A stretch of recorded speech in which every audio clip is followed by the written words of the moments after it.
Hi there, welcome to this series of videos on interview questions for experienced Java programmers. In this specific video, we will look at exception handling and concurrent collections. This video is part of a series of about 25 videos which we created to help you prepare for the interviews very easily.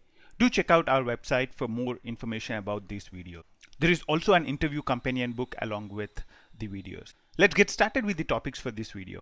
The typical questions that are asked regarding exception handling are kind of this. The first thing is having good understanding of the try catch finally blocks. What does what is the use of finally and all that kind of stuff, and understanding when you can have a try, when you can have a catch, when you can, when finally is not really needed, and all that kind of scenarios around them. And then we would move on to the real things about exception handling. The exception hierarchy. What is the different hierarchy of classes which is present in the exception related classes in Java. And then we would talk about what is an error, what is an exception, what is throwable, what is a checked exception, what is unchecked exception, and then we would move into a few best practices in terms of exception handling. I hope that's a good start. Let's get started with an example on exception handling. Exception handling in general is all about a try-catch block. So if you look at the screen right now, you see a small piece of code. So try, open brace, a close brace, and there's a catch on exception, and open brace and close brace. So what's this? What's exception handling? Exception handling is basically the way you handle things when something goes wrong.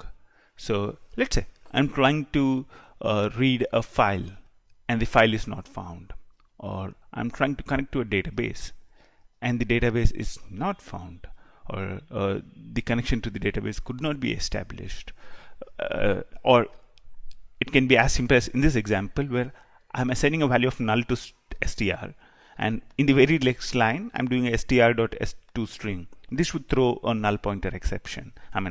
This is as bad as programming can get, but I just put this in here to just generate an exception. Just get an exception to be thrown. So here this would throw a null pointer exception. So these are various possible scenarios, and the exception handling decides how a program reacts to it. When a null pointer exception is thrown, when a file not found exception is thrown, or when a database connection cannot be established exception is thrown, how does the application react to it? This is very important because in a enterprise world where there are a lot of applications and the applications connect with a lot of other applications, it's very important to have proper exception handling. If there is no exception handling, let's just say I'm trying to connect to a database and I don't really get the connection, and the exception handling does not do anything and ignores the error. In that situation, the guy who is maintaining it does not know what went wrong. He'll look at the log, he'll not be able to figure out what went wrong, because in your exception handling you're not printing anything. Let's say I just catch it and ignore it, then nobody would know what happened. So that's where the importance of exception handling comes in. Exception handling is very important in debugging problems. The information which you put as part of exception handling is very important to solve problems. So let's talk about the try catch block now. The try catch block is the code in the try. If it throws any exception, then it would go to the catch. So let's say this line throws exception. So here in this particular piece of code, str is equal to null, str.toString. So this line throws an exception. So in this kind of situation, the next line after the line throwing exception is not executed. So that's point number one. So the point number one is, if you see the program output here also, you'd not see you'd see exception handling, you'd not see this particular line after exception method 2. So this would not be part of the output because this will not be this will not be executed at all.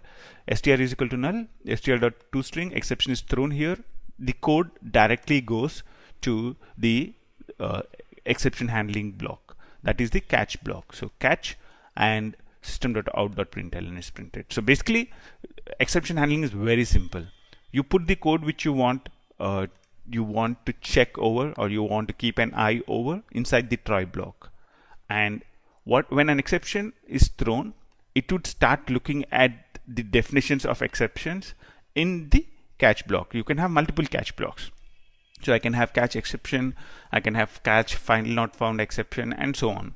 So it's possible to have multiple exception handling blocks, but when an exception is thrown, it would be matched. So catch exception, is this an exception? So is this belonging to this particular class? Then it goes and executes this piece of code.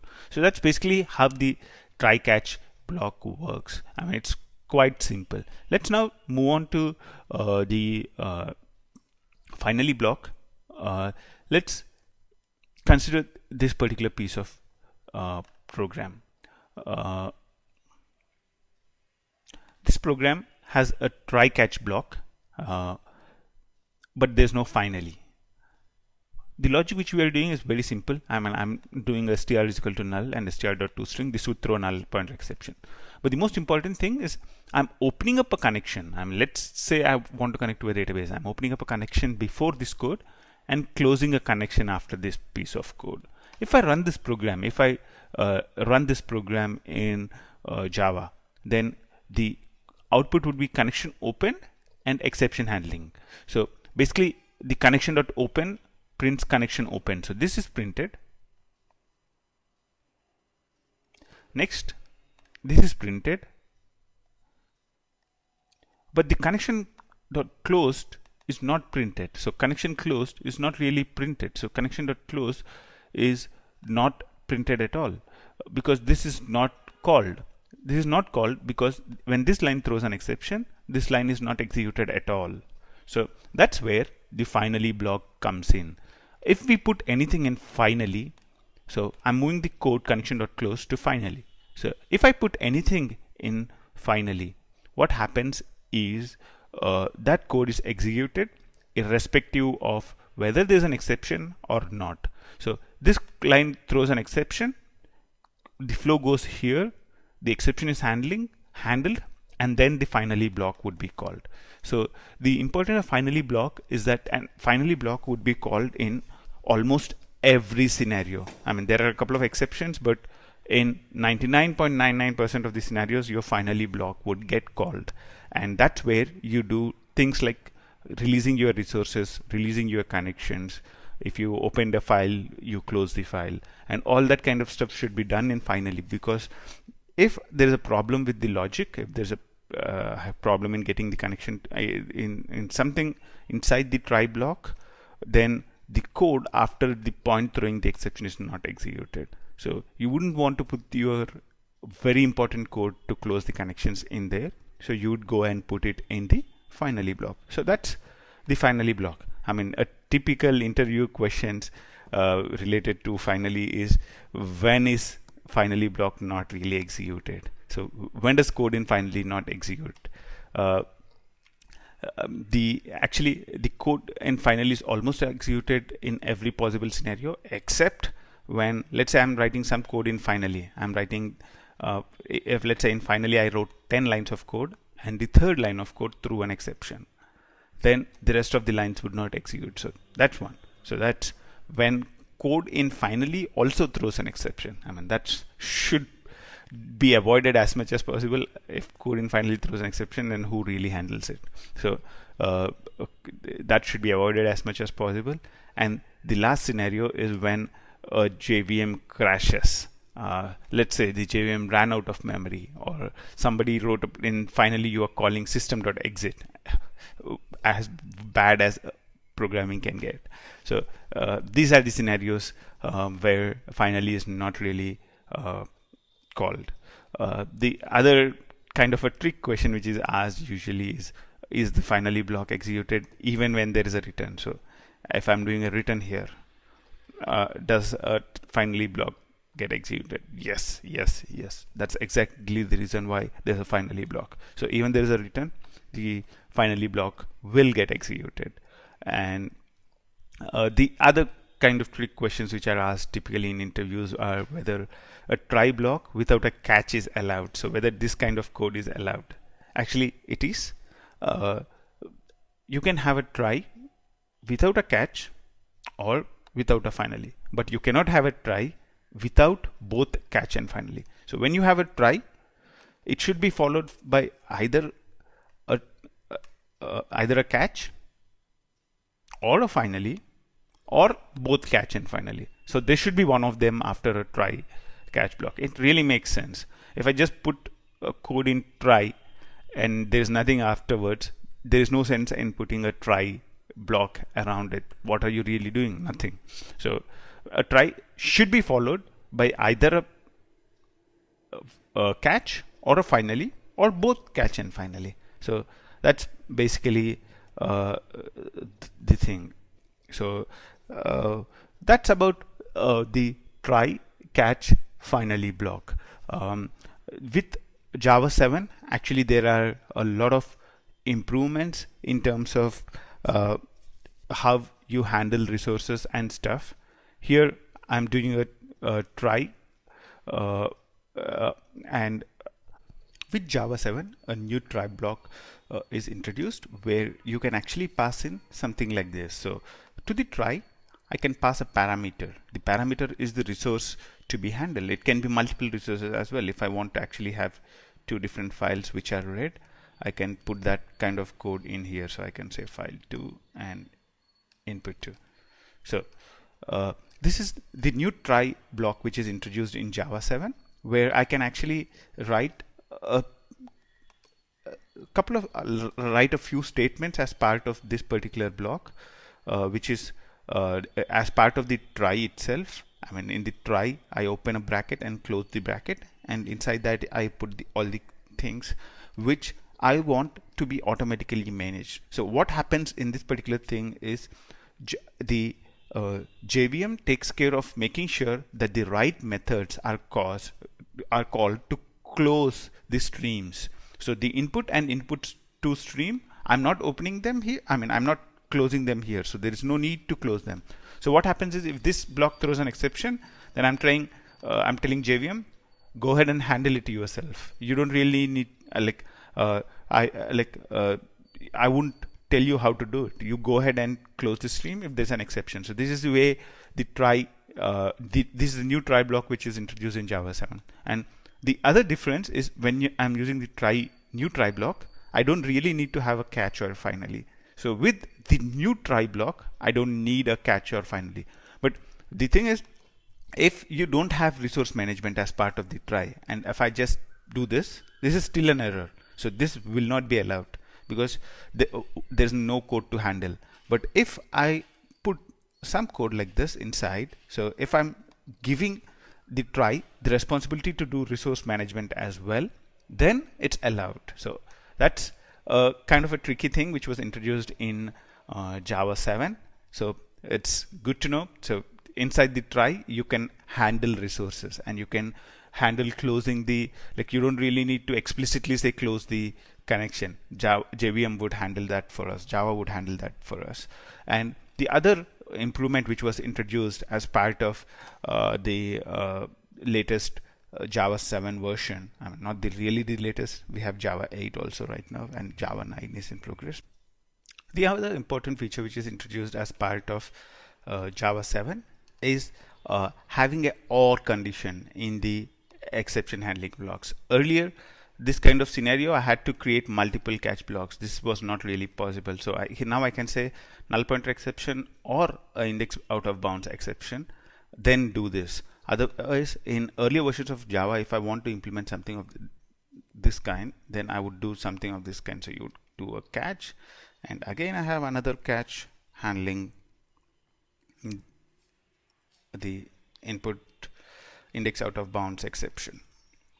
So this is another important change as far as exception handling is concerned in Java 7. So now I can something. Most important thing, I'm just showing this to show the examples. These examples don't really have any exception handling in there, as bad as programming can get. Whenever there's an exception, it should be really caught. It should be handled in the sense that it should be either be logged, the trace should be logged, ideally to a logger and not to the console. So there are a lot of things related to the best practices of exception handling, and in this video until now probably we really gave them a skip, so we didn't put any exception handling in there as such. We would move on to the hierarchy of exceptions. So basically when I look at exceptions and the hierarchy of exceptions, there are 5 important concepts: error, exception, throwable. Other than this, there are 2 types of exceptions which are called checked exceptions and unchecked exceptions. So once you understand these 5, then you are the king of exception handling. So let's try and get an idea about these 5 concepts. So what is throwable? Throwable is basically the superclass for anything related to exception and error handling.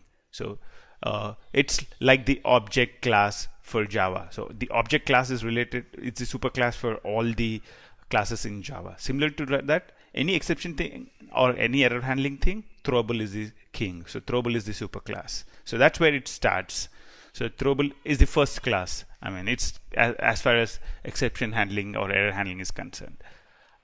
Throwable is actually divided into, I mean, further down below throwable, there are 2 things. One is exception, the other one is error. Error and exception. So what is error? What is exception? Let's say I'm trying to run a program and the JVM runs out of memory. So there is no memory available at all for the JVM to do anything. I mean, even if I write some kind of code to handle that, the program control would never go to that code. This is called an error situation. Error situation is where you can't do anything about the error being thrown. So let's say the JVM ran out of memory, or the system crashed. Those kind of things are errors. I mean, there is nothing a programmer can do to avoid them. I mean, if out of memory exception, I mean out of memory error is thrown, there is nothing a programmer can do to handle it.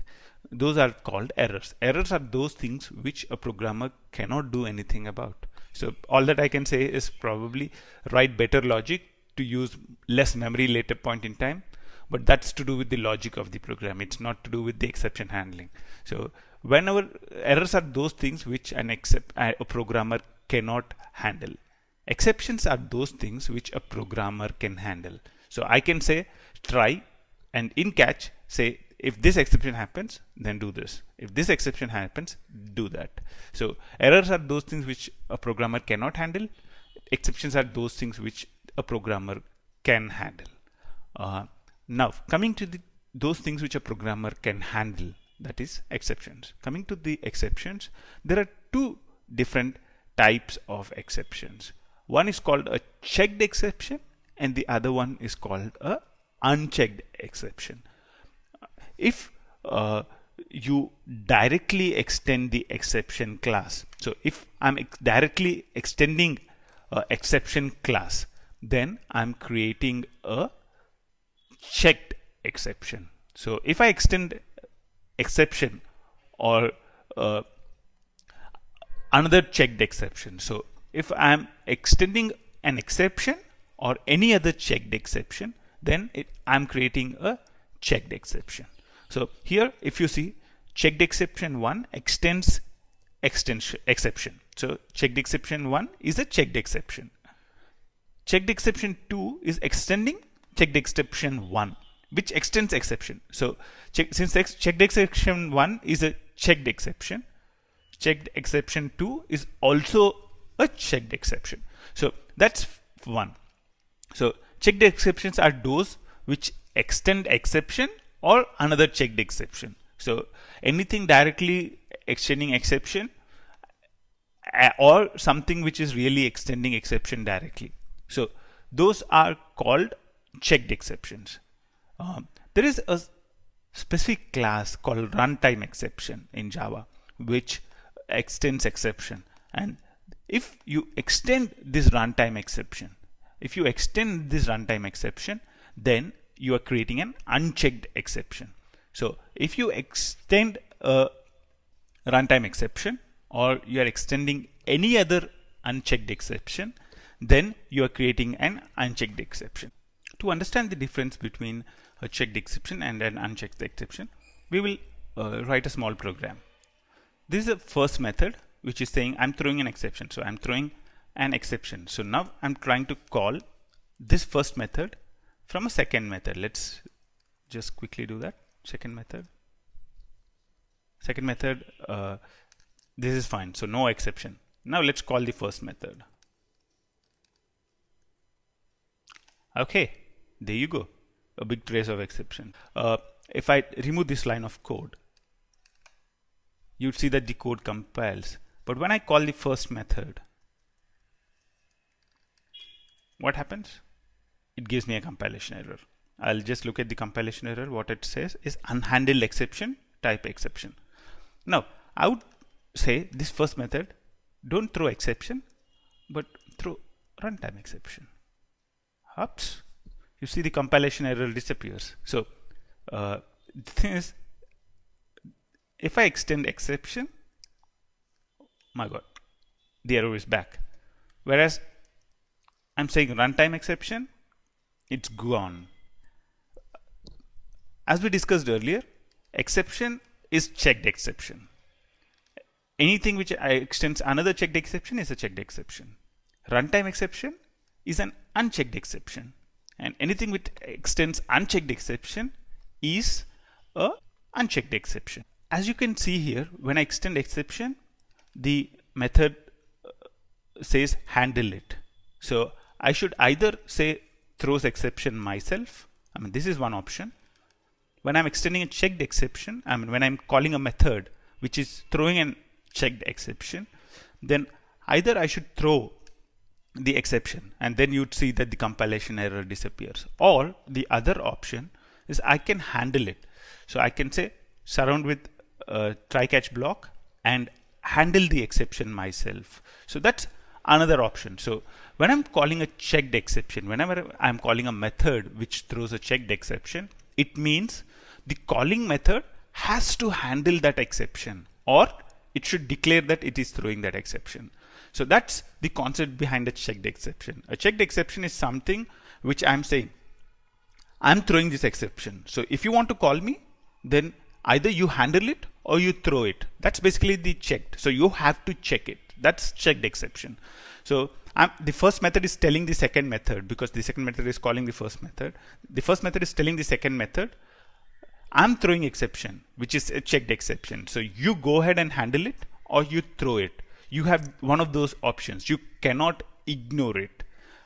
If the calling method, if the first method doesn't want a second method to really handle it, I mean, the first method just wants to tell second method, hey, I'm going to throw you a runtime exception, but it's not necessary that you're going to handle it. Then we create a unchecked exception.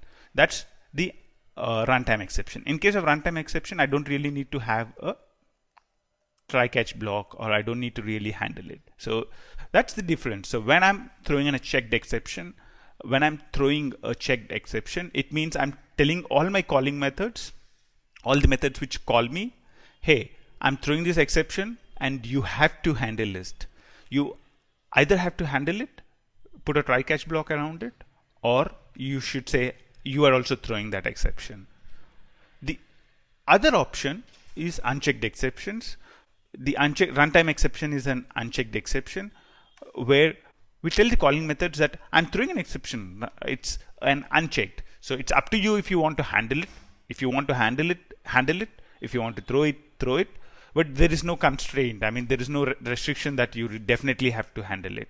So that's basically a unchecked exception. So that's basically the fundamental difference between a checked exception and an unchecked exception. So we talked about the difference between error and exception, checked exception and unchecked exception, and we saw how to throw a checked exception from a method, right? I mean, the way we throw a checked exception is by throwing the exception or a subclass of exception. Now let's look at how we can create a custom exception. The way you create a custom exception is by extending either exception or runtime exception. If I'm extending exception, I'm creating a checked exception. If I'm extending runtime exception, I'm creating an unchecked exception. So that's basically it. I mean, the way to create a new exception is either create either extend runtime exception or another class in the hierarchy of exception. So once you do that, you have a new exception, and in this particular class I can have fields, methods, and all that kind of stuff which you can have in a general class. So you can declare a lot of things, you can define methods inside an exception class as well. And how do you use this exception is by doing a throw. So I use the throw to throw an exception. So here I'm saying throw new currencies do not match exception. In this method I'm trying to add couple of amounts. So I'm adding amount 1 and amount 2, and I can only add them if they have the same currency. If they don't have the same currency, I'm saying currencies do not match. That's the exception I want to throw. As you can see, this is a unchecked exception. So even though there is no try catch block around this and the method is not throwing an exception, it's okay. But if I make it a checked exception, that is exception, all hell breaks loose. So now it says you have to handle it. So yeah, you know how to handle it. Either put a try catch block around it and do a proper exception handling, or say throws exception. So this is how you define a custom exception, and this is how you throw a custom exception in Java. The other important thing about ordering the catch blocks, the catch blocks should be ordered in the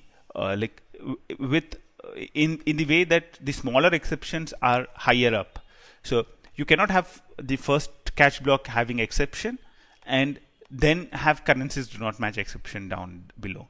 So because currencies do not match exception is in the chain, is a subclass of exception.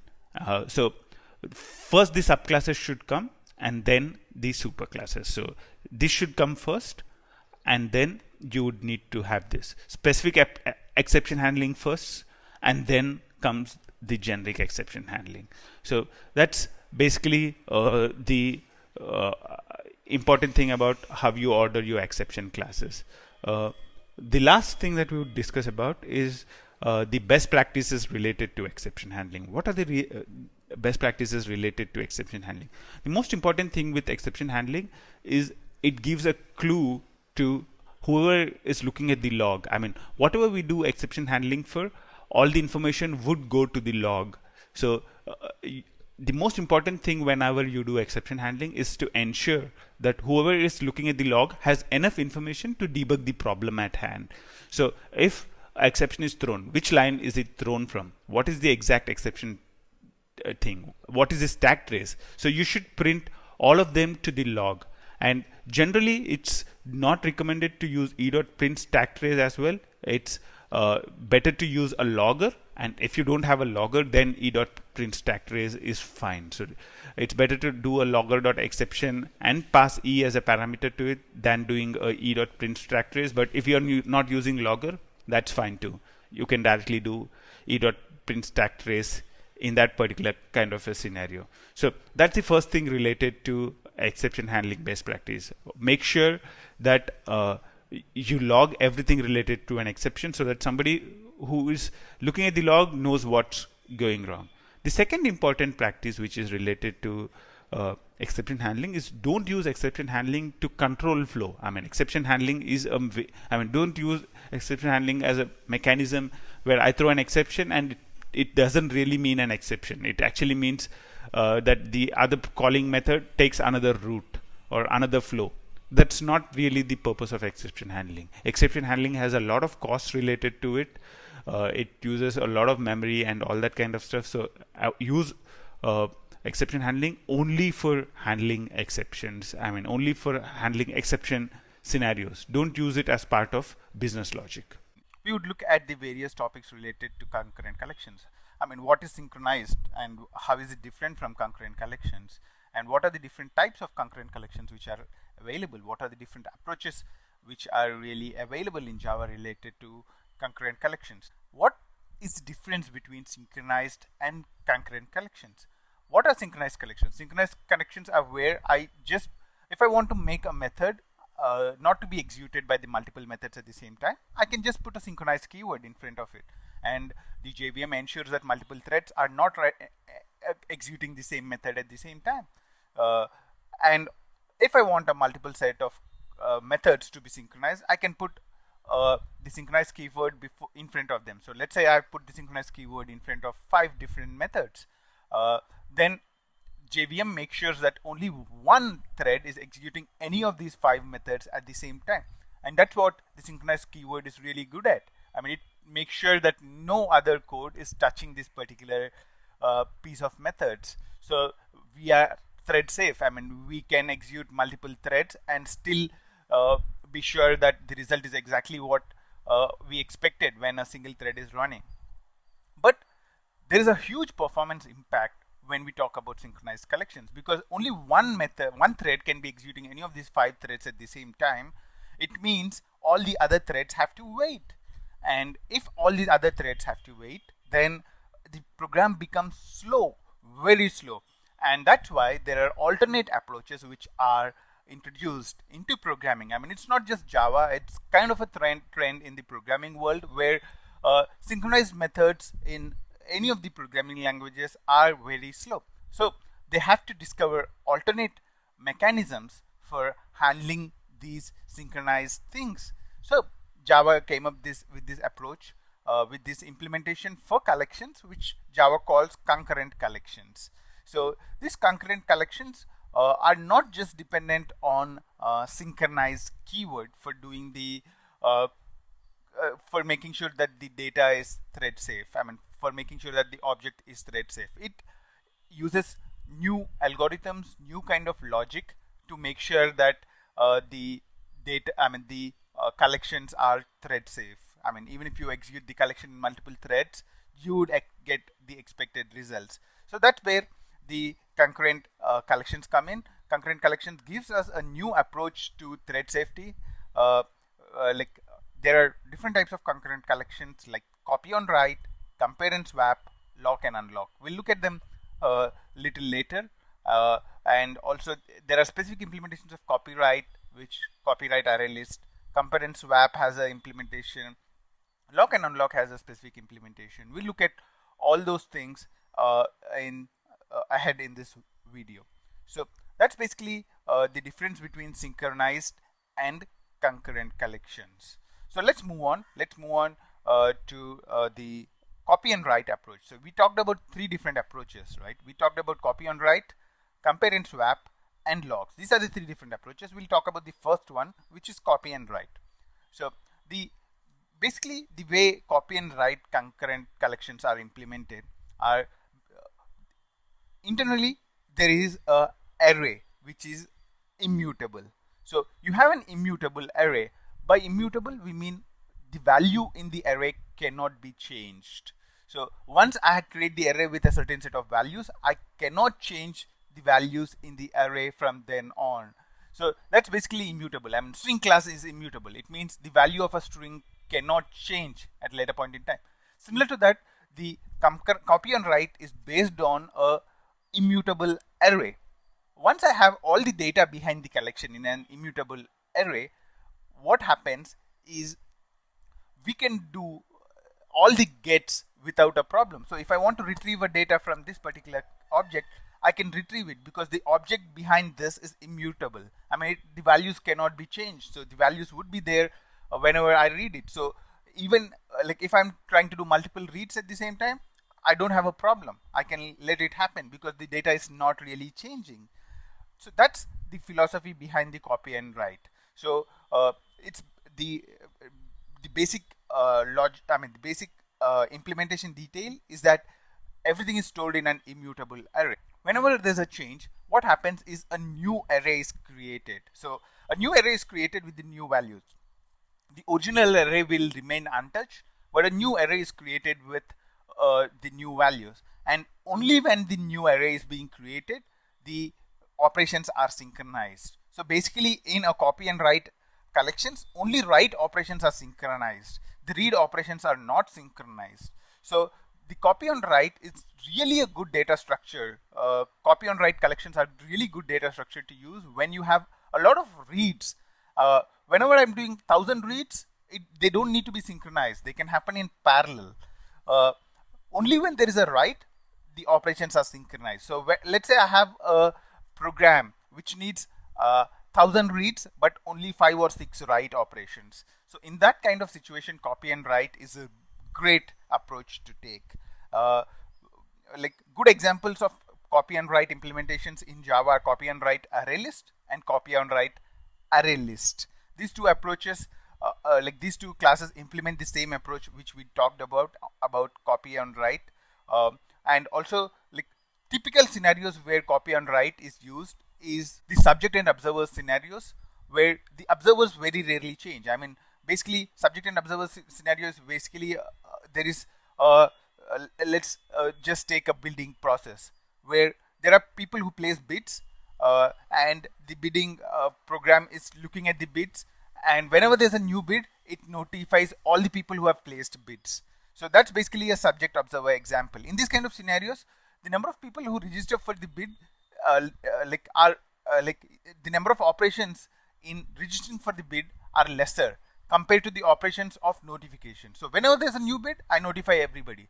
So there might be 1,000 bids and I keep notifying all the things at the same time. So the number of reads are more and the number of writes are less. So in this kind of situations, we can go for a copy on write concurrent collection. What's the other approaches? The other approach is compare and swap. The compare and swap is using a little different logic. The way compare and swap works is, let's say I have a particular variable inside, a particular member variable inside an object, and based on this member variable, I do a calculation and then update the same variable with the new value. So the compare and swap approach suggests that when I am starting the calculation, let's say I'm having a particular value. Let's say the value of that variable is x. Before I start the calculation, I take the value x and store it into a temporary variable. So I put the value x and have it in a temporary variable. And after completing the calculation, after I complete the calculation, I'll compare the original value with the value which is currently there in the object. And if they don't match, then it means that some other object has updated this value. And then the calculation which I performed is outdated. So I cannot use the result from the calculation and set it into the member variable. So this is the logic which is used by compare and swap. So basically a temporary copy. A copy is made for the existing value of the variable before the calculation, and after the calculation we check if the value remains same. I mean, if the value was changed by some other thread, then it means that the calculation which we are doing is outdated. It's based on a outdated value. Either we can redo the value or we can throw an exception. So we have both these options, and this is the compare and swap approach. And this approach is implemented in concurrent linked queue. So this is also a very good approach to implement synchronization, because the synchronization really happens only in the last parts. I don't need to synchronize the calculation part at all. So when there is a complex calculation to be performed which takes a long time, then this is another way where we can ensure that we do the calculation and then check if the value which was used to do the calculation is the same value as it is right now. And if it's not, then I can either redo the calculation or I can throw an exception. So those approaches are what are implemented in the compare and swap collections. So the good example is a concurrent linked queue. The other approach to synchronization which is implemented in Java 5 and further versions of Java is a lock. So instead of, like earlier we were talking about 5 different methods, if I put a synchronized keyword in front of them, then all the 5 methods become one block. So all 5 methods are executed only by one thread at a particular point in time. So let's say there is 1,000 lines of code in this 5 methods. Very bad programming, 1,000 lines of code, but just for example, then only one thread is allowed to execute these 1000 lines of code, and that puts a high impact. So what we can do is we can use this concept of locks and unlocks to break down this set of 5 methods into further smaller chunks, so that I can probably have 10 different chunks of 100 lines each, which have a lock and unlock operation called on them. So this helps in increasing the amount of parallel processing that is allowed between the threads. So this is the third approach. So we looked at the 3 approaches regarding synchronous collections: copy on write, compare and swap, and lock. These are kind of the modern programming practices which are implemented by Java. So these allow programs to run much more in parallel. So the impact of having multiple threads running and the impact of making sure that the data is not really corrupted or is outdated, that's basically what these 3 approaches try to achieve. And definitely there are specific scenarios where these approaches can be used. Not all scenarios, not all approaches are applicable to all scenarios. So you have to make a context specific choice based on your problem in hand, based on the application you are building, based on the business logic you are building. What is the right synchronization approach? What is the right concurrent collection approach that I need to use? There are furthermore questions about concurrent collections on our website. Do look it up. Until next time, bye. I was recently preparing for interviews after a long time. I found it really hard. Core Java, Advanced Java, Web Services, REST Web Services, Collections, Threads, Struts, Spring MVC, Hibernate. The topic list was endless. I was like Sachin Tendulkar after he stopped batting for 5 years and he was asked to bat again. There are a lot of stuff that we need to refresh on before we attend an interview. I really had to prepare very hard for about 45 days before I felt confident about entering the interviews again. So I prepared a quick refresher, a 170-page interview companion book, along with a set of 25 videos which would help you to really quickly prepare for your interviews. If you're interested, do check those out on our website. Thanks for watching. Until next time.